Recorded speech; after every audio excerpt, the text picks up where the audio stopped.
Saint-Esprit de Dieu, j'aime ta présence. Esprit de force, esprit de puissance, esprit de feu, saisis-nous en cette soirée maintenant. Éternel Dieu des jamais, je te prie pour les jeunes gens. Je te prie pour cette jeunesse. Je te prie pour les hommes. Je te prie pour les femmes. Que ta puissante main les saisisse en cette soirée. Et que la révélation de ta parole soit notre partage maintenant. Et que la gloire et la magnificence reviennent à l'ancien des jours. Au nom de Dieu le Père, au nom de Dieu le Fils, au nom de Dieu le Saint-Esprit, j'ai prié et que l'assemblée du peuple de Dieu dise Amen. Gloire à Dieu. Veuillez vous asseoir, s'il vous plaît. Ça, c'est un message même de dimanche, hein, l'enseignement de cette soirée.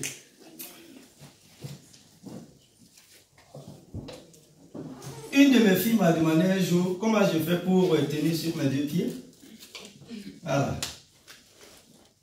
Je dis, c'est le Saint-Esprit, voilà, qui me donne cette force. Et quand cette force divine, hein, vient en toi, te saisisse, tu deviens une autre personne. Amen. Et tu es prêt à aller dans la fosse au lion. Tu es prêt. Sinon, tu es prête à aller dans la fournaise ardente. Parce que tu sais, selon la volonté de Dieu, il est le véritable, il est le tout-puissant pour te délivrer. Amen. Afin que tu rentres dans ta destinée et que la magnificence te vienne à lui et à lui seul. Amen. Amen. Devenir un chrétien fort. Waouh. Devenir une chrétienne forte.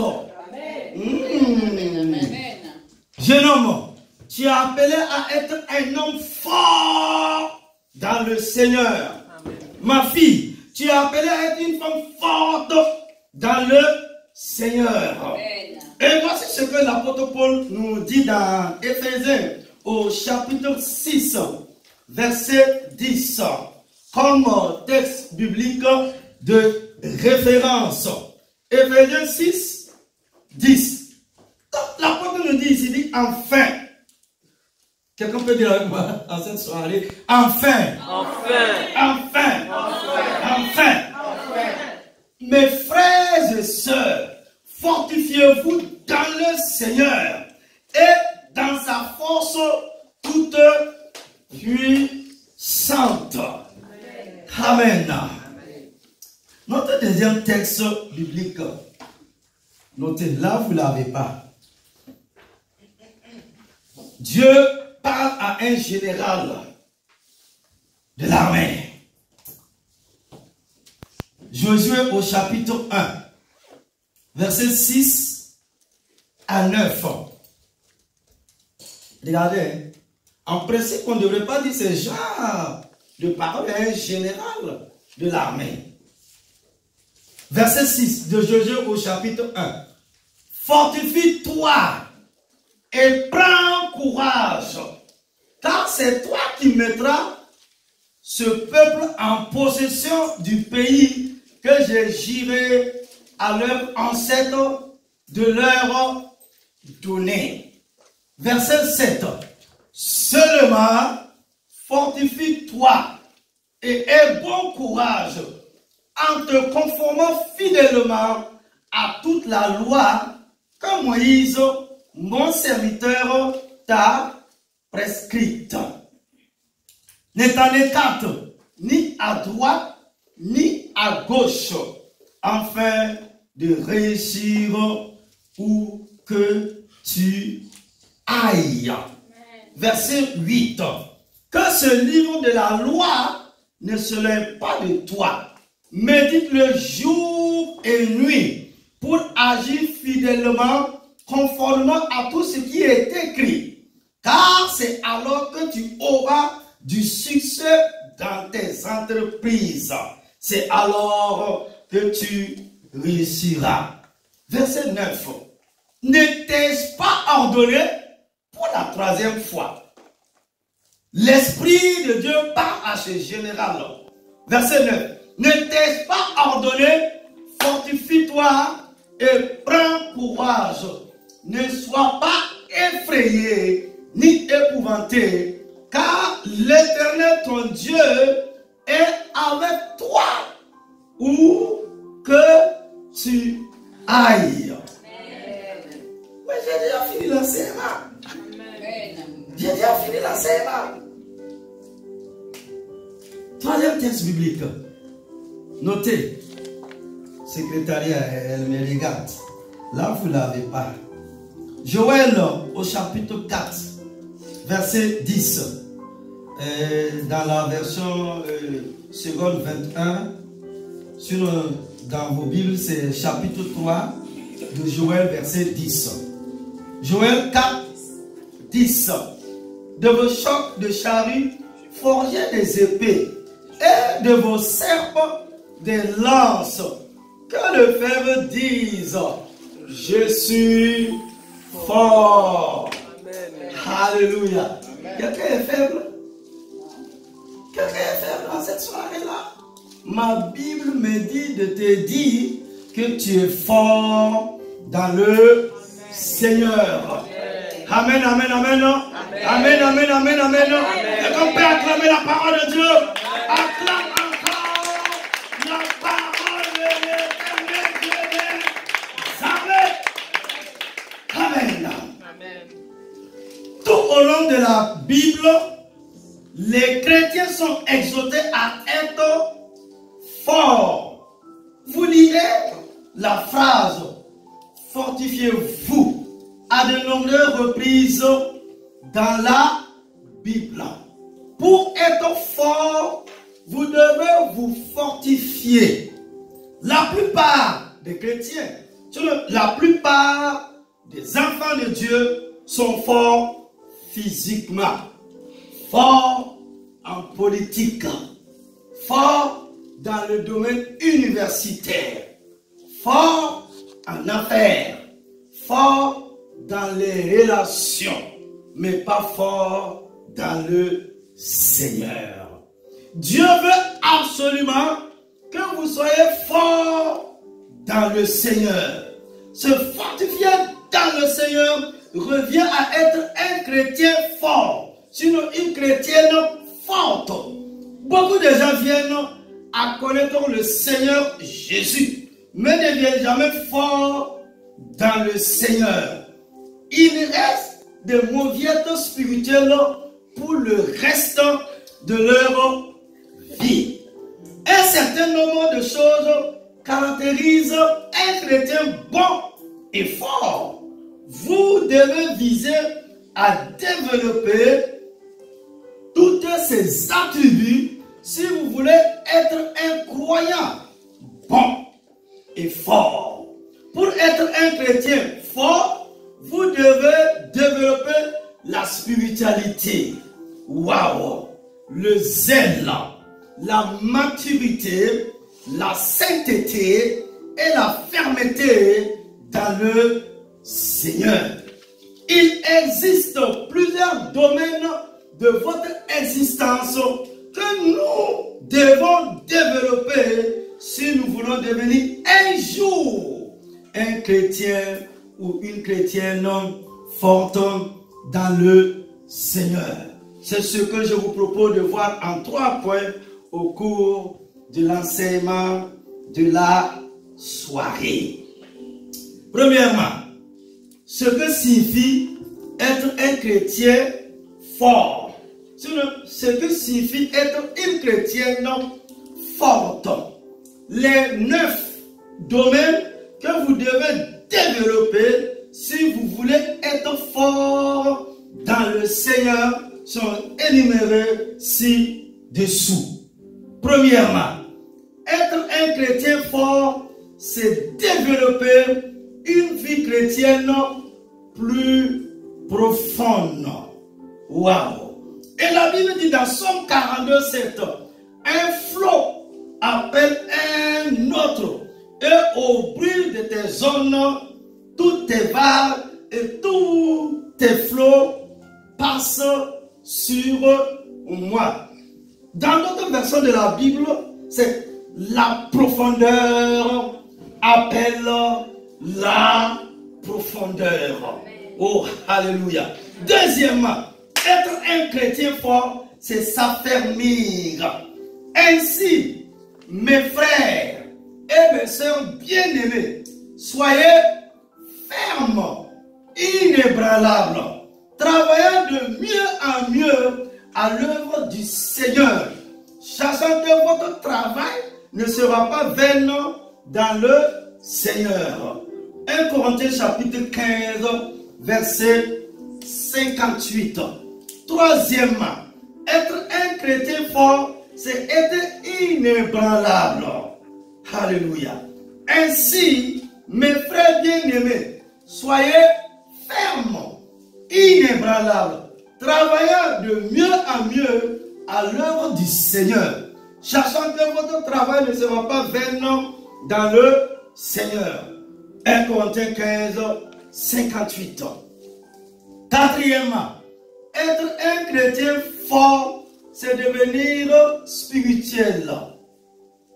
L'apôtre dit dans 1 Corinthiens 3, 1, il dit, pour moi, frère, ce n'est pas comme à des hommes spirituels que je peux vous parler, mais comme à des hommes charnels, comme à des enfants à Christ. Cinquièmement, être un chrétien fort, c'est être sanctifié. Et la Bible dit dans Hébreux au chapitre 12, verset 14, recherchez la paix avec tous et la sanctification sans laquelle personne ne verra le Seigneur. Sixièmement, être un chrétien fort, c'est être mûr. Éphésiens 4, 14. Afin que nous ne soyons plus des enfants flottants et emportés à tout vent de doctrine par la tromperie des hommes, par les ruses dans les moyens de séduction. Hello. Il dit, afin que nous ne soyons plus des enfants flottants et emportés à tout vent de doctrine par la tromperie des hommes, par leur ruse dans les moyens de séduction. Septièmement, être un chrétien fort, c'est être toujours zélé dans les choses bonnes. Je dirais même dans les choses de Dieu. C'est être toujours zélé dans les choses bonnes. Et la Bible dit dans 44, 18, se fortifier dans le Seigneur, c'est être plein de zèle. Il est beau d'avoir du zèle pour ce qui est bien et en tout temps. Et non pas seulement quand je suis présent parmi vous. Galates 4, 18. Huitièmement, être un chrétien fort, c'est porter des fruits. Et voici ce que l'apôtre de l'amour nous dit. Dans Jean 15, 16. Ce n'est pas vous qui m'avez choisi, mais moi, je vous ai choisi et je vous ai établi afin que vous alliez et que vous portez du fruit et que votre fruit demeure, afin que ce que vous demanderez au Père en mon nom, il vous le donne.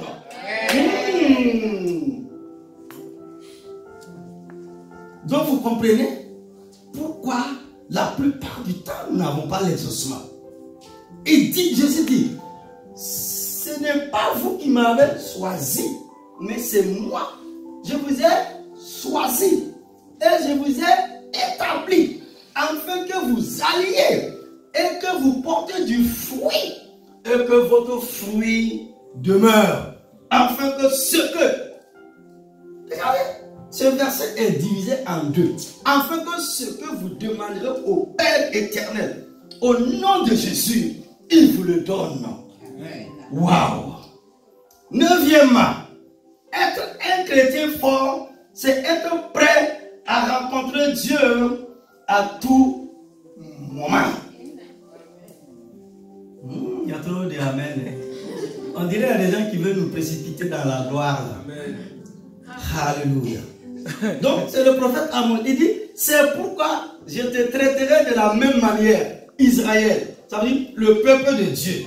Et puisque je te traiterai de la même manière, prépare-toi à la rencontre de ton Dieu, ô Israël. Amos au chapitre 4, verset 12. Il dit, prépare-toi pour rencontrer ton Dieu. Alléluia. Et nous arrivons au grand 2. Grand 2, pourquoi vous devez vous fortifier? Là, je vous pose une question là. Pose cette question à ton frère, à ta soeur. Pourquoi vous devez vous fortifier dans le Seigneur?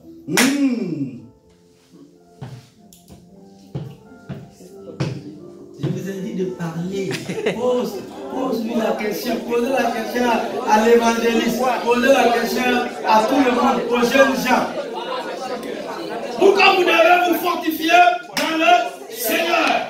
Premièrement, fortifiez-vous pour vaincre le malin. Fortifiez-vous pour vaincre les démons. Et voici ce que la Bible dit. Je vous ai écrit, Père, parce que vous avez connu celui qui est dès le commencement. 2. Je vous ai écrit, jeunes gens, parce que vous êtes forts. Donc, l'apôtre de l'amour nous a écrit, nous les jeunes gens, parce que nous sommes forts. Et que la parole de Dieu demeure en nous et que vous avez vaincu le malin. 1 Jean 2, 14. Écoute-moi bien, Église, homme frère, le malin n'est pas une mauviette. Ce n'est pas que quand vous êtes fort que vous pouvez vaincre le malin. Si vous plaisantez avec l'ennemi de votre âme, vous serez le seul responsable de votre échec. Pourquoi? Lutter contre Satan, c'est lutter contre un guerrier chevronné qui a vu beaucoup de batailles. Le diable a combattu beaucoup de chrétiens, sinon beaucoup d'enfants de Dieu au fil des années, sinon des âges. Il a l'expérience, oh alléluia, de la destruction et de la tentation des chrétiens. Le diable était vivant. Quand Jésus était vivant, il n'est pas un nouveau venu. Mais vous, Église, et vous qui nous suivez, si levez-vous et devenez forts afin de vaincre le malin. Oh, alléluia.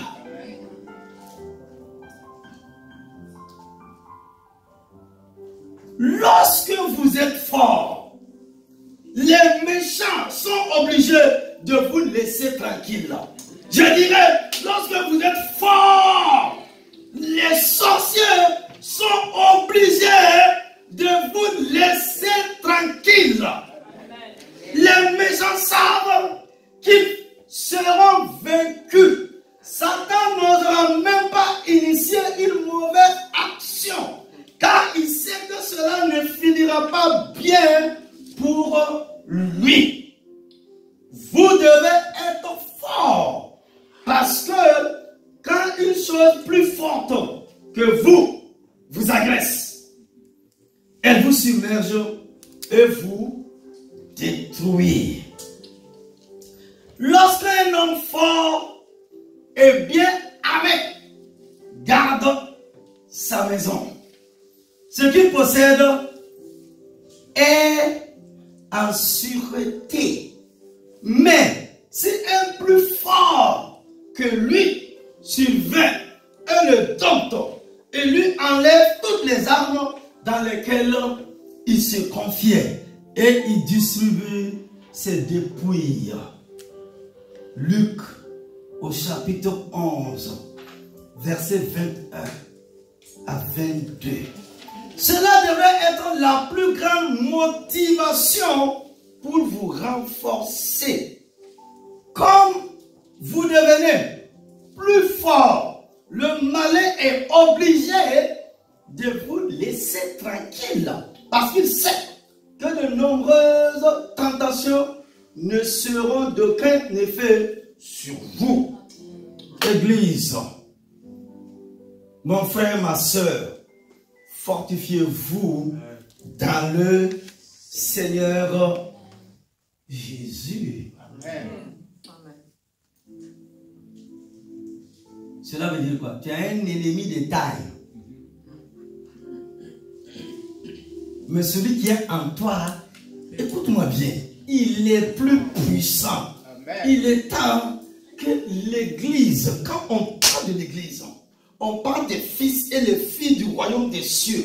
Il est temps que dans les difficultés, dans les problèmes que vous pouvez rencontrer, que vous soyez forts dans le Seigneur Jésus, que vous vous levez dans l'onction, dans les prières multipliées, dans les jeûnes, pour voir Dieu se manifester comme au jour d'autrefois. Alléluia.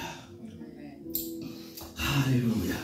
Deuxièmement, vous devez vous fortifier dans le Seigneur parce que votre ennemi projette de vous attaquer à nouveau. Mon frère, ma soeur, vous devez vous fortifier dans le Seigneur Jésus parce que votre ennemi projette de vous attaquer à nouveau. Je vais vous expliquer tout de suite. Pourquoi? La Bible dit, chacun frappera son homme. Et les Syriens prirent la fuite. Israël les poursuivit. Ben-Hadad, roi de Syrie, se sauva sur un cheval avec des cavaliers. Le roi d'Israël sortit, frappa les chevaux et les chars et fit éprouver aux Syriens une grande défaite.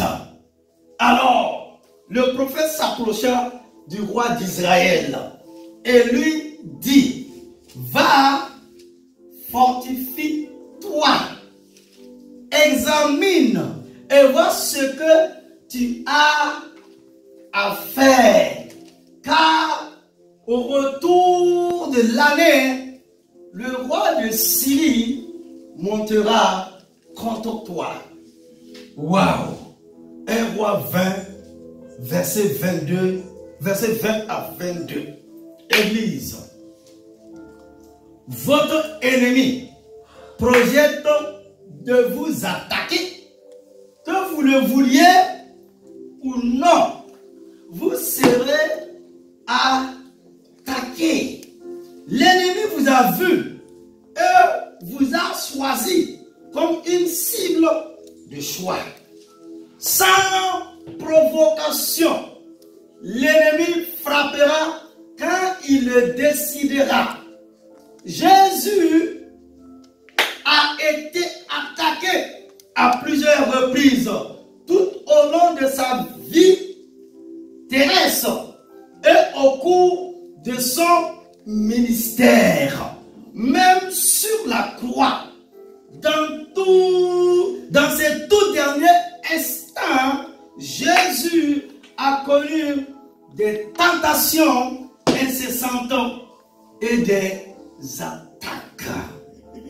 Jésus décidé de devenir le plus fort, sinon la plus forte des chrétiens chrétiennes, parce que vous allez vaincre l'ennemi à plusieurs reprises. Amen. Oh, alléluia. J'ai dit que tu vas vaincre l'ennemi à plusieurs reprises.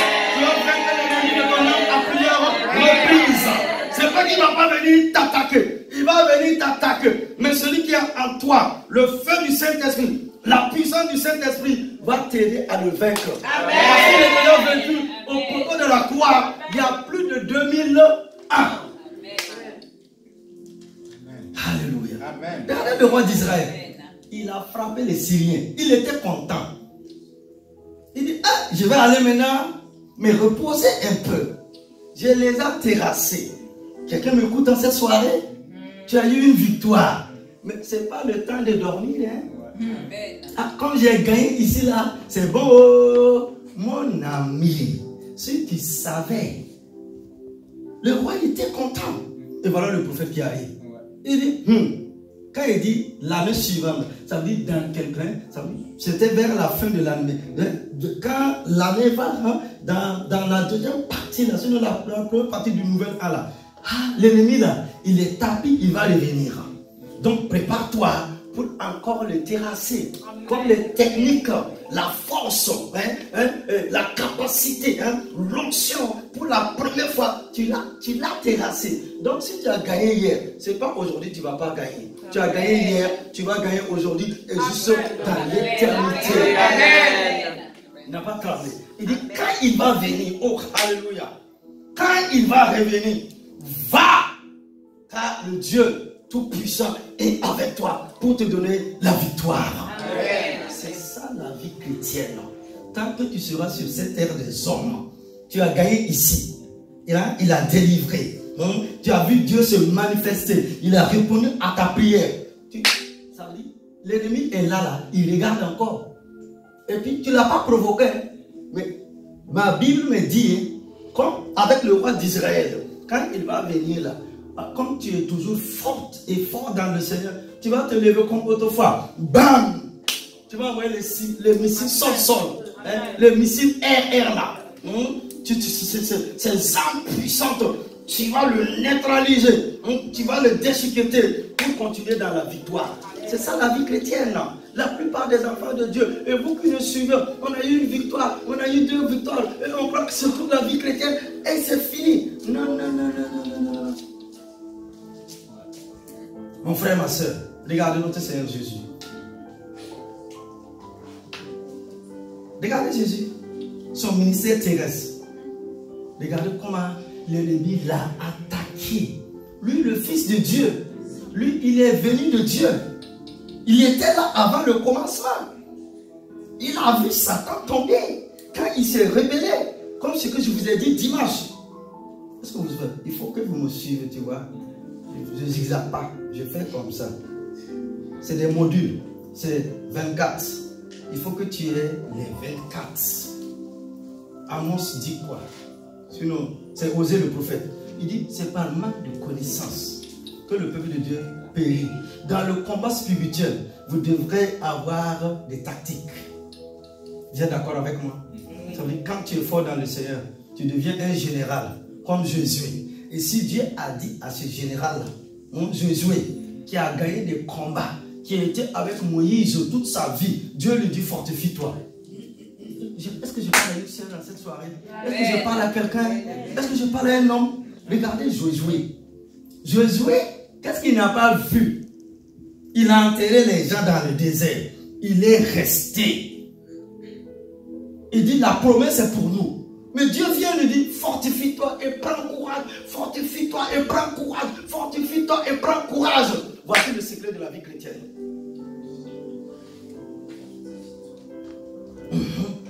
Dans la prière, là, tu dois être un général. Homme général, femme générale dans la prière. Là, quand il y a des problèmes, tu sais comment prier. Regardez, un capitaine qui va en guerre et un général qui va en guerre, il y a toute la différence. Même dans le monde naturel, le général, lui, il est comme ça, et puis capitaine. spirituel, il est comme ça. L'expérience, les techniques. Donc, regardez dans le monde physique, naturel, là, hein, c'est pareil. Dans le monde spirituel, surnaturel, hein, où nous sommes appelés à gagner. C'est ça. Revenons à Jésus. Son ministère terrestre. Même jusqu'à la croix, il a été humilié et tenté. Il dit, si tu es le Fils de Dieu là, sauve-toi et puis tu vas nous sauver aussi. Hein. Regardez les paroles d'un brigand, d'un bandit, d'un voleur. Tu souffres là. Quand tu regardes cet homme là, tu ne sais pas que c'est le Saint de Dieu. Savoir reconnaître. L'autre là, regardez, c'est un état d'esprit, de comportement, de voir plus loin au-delà. Suivez-moi attentivement. Vous êtes d'accord? Là, on est dans le spirituel. Je veux que vous me suivez. Donc, Jésus, donc cet homme lui dit, il dit, si tu es le Fils de Dieu, là, descends de la croix.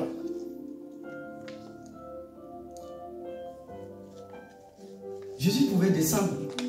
Mais on n'allait pas être dans cette soirée. Vous êtes d'accord avec moi? Ça, c'est la provocation. L'autre a dit, nous là, c'est normal. Mais lui là, Que Dieu nous aide. Vous savez, écoutez-moi bien l'église. Jeunes gens, je veux que vous m'écoutez attentivement. Écoutez-moi bien. Dans le combat spirituel là, si tu joues là, c'est fini.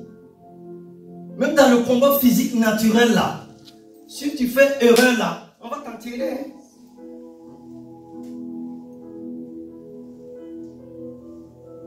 C'est pourquoi tu dois te fortifier. Là, on ne rigole pas, hein. C'est notre destinée. La destinée de nos familles. Notre avenir. Notre futur. C'est au pied de la croix. C'est en se fortifiant dans le Seigneur. Comme Josué, comme le roi d'Israël, comme le Seigneur Jésus-Christ de Nazareth, que nous allons sortir victorieux et marquer notre génération au nom de Jésus-Christ de Nazareth. Quelqu'un peut acclamer la parole de Dieu. Alléluia.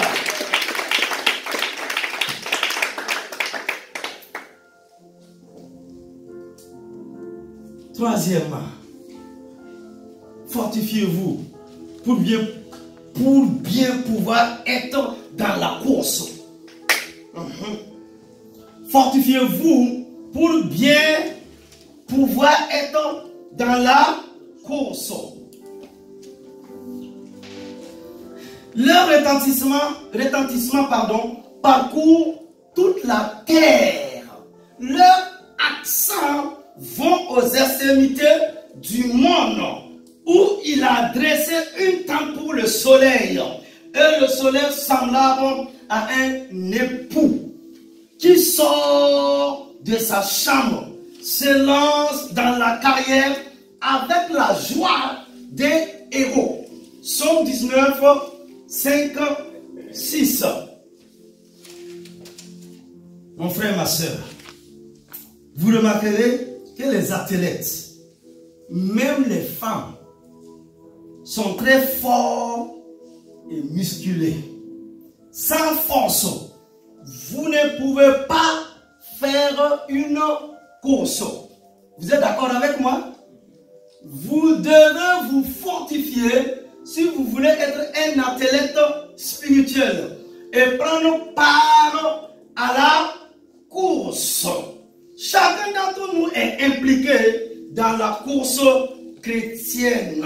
Nous devons prendre part à la course qui est devant nous et nous devons la gagner. C'est pourquoi la Bible dit dans Hébreux au chapitre 12, verset 1. Nous donc aussi, puisque nous sommes environnés d'une si grande nuée de témoins, rejetons tout fardeau et le péché qui nous enveloppe si facilement. Et courons. Il dit, et courons avec persévérance dans la carrière qui nous est ouverte. Waouh!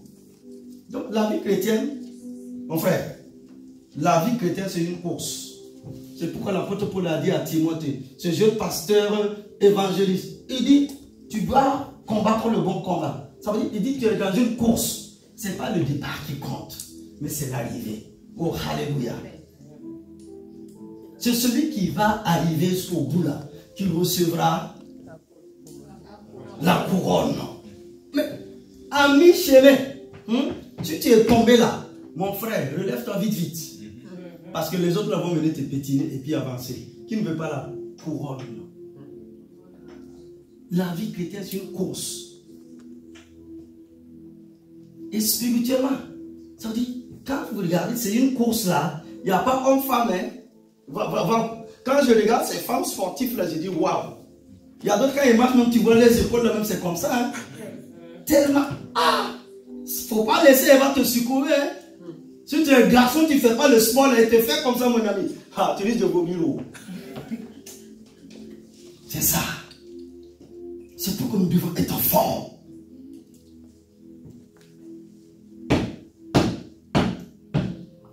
Quatrièmement, fortifiez-vous pour résister au jour du mal. Sinon, au jour du malheur. Sinon, le mauvais jour. Fortifiez-vous pour résister au jour du mal. Hello. Tous les jours n'est pas samedi. Tous les jours n'est pas dimanche. La vie est faite des hauts et des bas.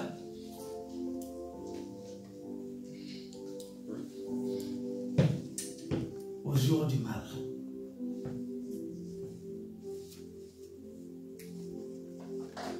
L'apôtre Paul continue. Il dit c'est pourquoi. Prenez toutes les armes de Dieu afin de pouvoir résister dans le mauvais jour et tenir ferme après avoir tout surmonté. Éphésiens 6, 13. Nous devrons avoir tous les armes de Dieu pour résister dans le mauvais jour. C'est quand il y a les épreuves, c'est quand il y a les difficultés, c'est quand la maladie se présente à toi. C'est quand tu vois des blocages, des empêchements. C'est ça la Bible appelle le mauvais jour. Et nous devrons avoir les armes de Dieu. Tout le monde réagit différemment au jour des crises.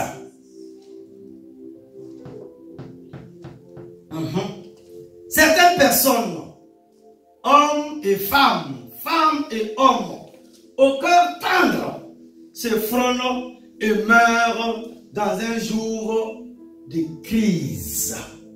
D'autres deviennent fous dans un jour de crise.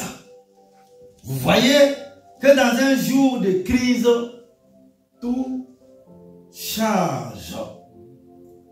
Sans force, la pression, les crises et les problèmes vous détruiront. Hello, j'ai entendu lui dire sans force, la pression des hommes même, les crises et les problèmes vous détruiront. Il est temps de se fortifier dans le Seigneur afin de pouvoir résister quand vient le jour du mal. D'autres ont connu de nombreuses crises dans leur vie et ils sont encore debout. Alléluia. Ils sont encore debout. Amen. Allez-vous résister au mauvais jour ou allez-vous tomber et baisser les bras quand la pression monte? Il est temps de vous préparer pour le jour de crise et de pression. Oh, alléluia. Hello. Est-ce que je parle à quelqu'un? Cinquièmement, je vais terminer là. Cinquièmement,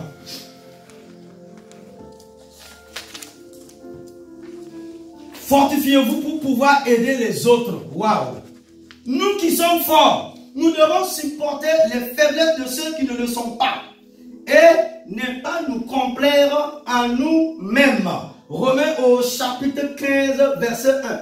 Sans force, vous ne pouvez pas supporter les infirmités des faibles. Vous ne pouvez absolument pas aider les autres si vous êtes faible. Dieu vous a demandé d'être fort en lui et de devenir une bénédiction pour les autres. Développez la force de sorte que vous puissiez être une bénédiction pour beaucoup d'autres personnes.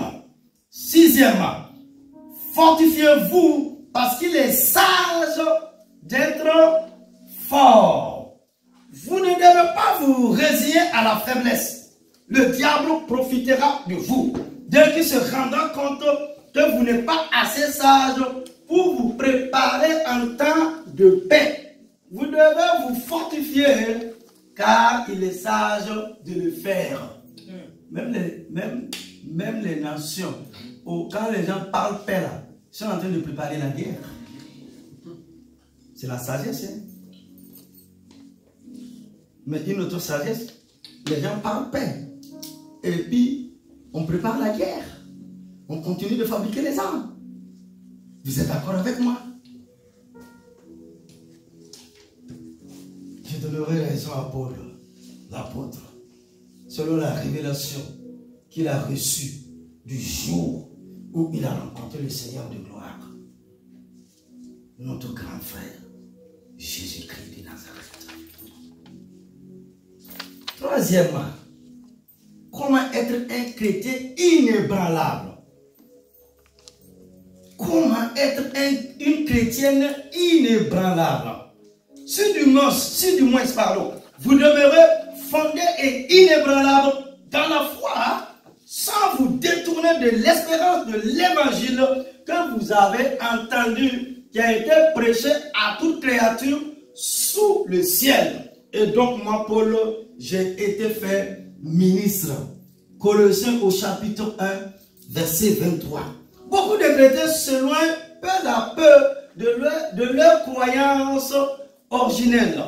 Beaucoup de gens commencent d'une certaine manière, mais deviennent de leur foi originelle. Voilà pourquoi Paul était heureux d'annoncer 3 choses importantes à la fin de sa vie. Waouh!